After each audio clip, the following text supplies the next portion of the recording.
If lips are a symbol of your sensuality, then certainly augmenting them would be a good thing. But can you have too much of a good thing? So part of the problem here is that as practitioners, we're paid to do lip fillers. And often there's a very strong demand from our patients to perform lip fillers for them. Fill them up! Although it does take two to tango, why are practitioners filling lips to no end, even if they know it doesn't look good? We even see a lot of celebrities fall victim to this. Now you'd think they have access to the best doctors, the most well-known doctors. So maybe there's a problem with the currently accepted lip filler standards.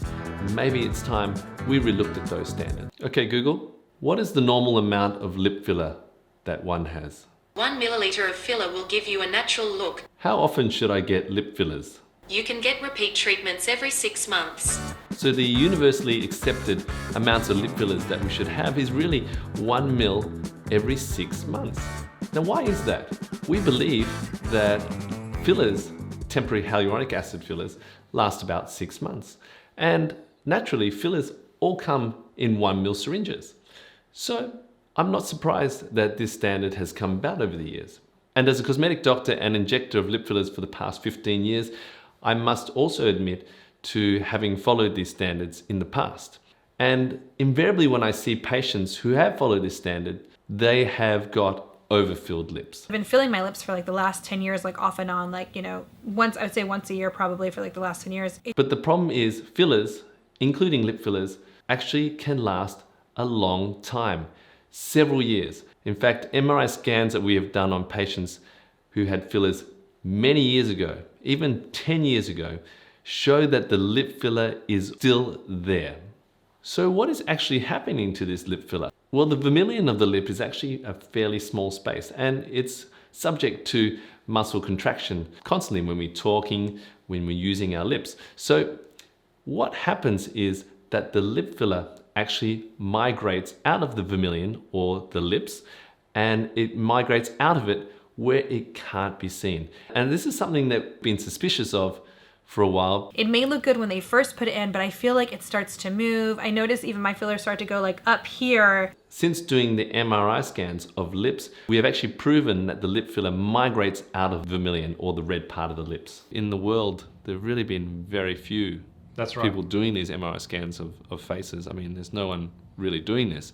So this is like a new frontier almost in a way. And we're seeing this lip filler migrate upwards towards the nose. Where I see it clinically is where people have lip filler and they say, 3 weeks later, it's all gone, doc. It's all gone, but it's not gone. We're wondering whether it's gone up. So based on these MRI scans, I believe that the frequency of our lip filler injections should be several years apart, not 6 months.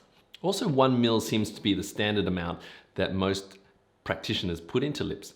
And I believe a lot of it has to do with the fact that fillers come in 1 mil syringes. You often see specials out there, lip specials for example, with prices discounted for 1 mil. But often 1 mil is too much. The more you put into the lips, the more disproportionate they will become, the more unshapely they'll become. The larger the amount of filler you have, the greater the chance that you will find some of that filler migrating out of the lips.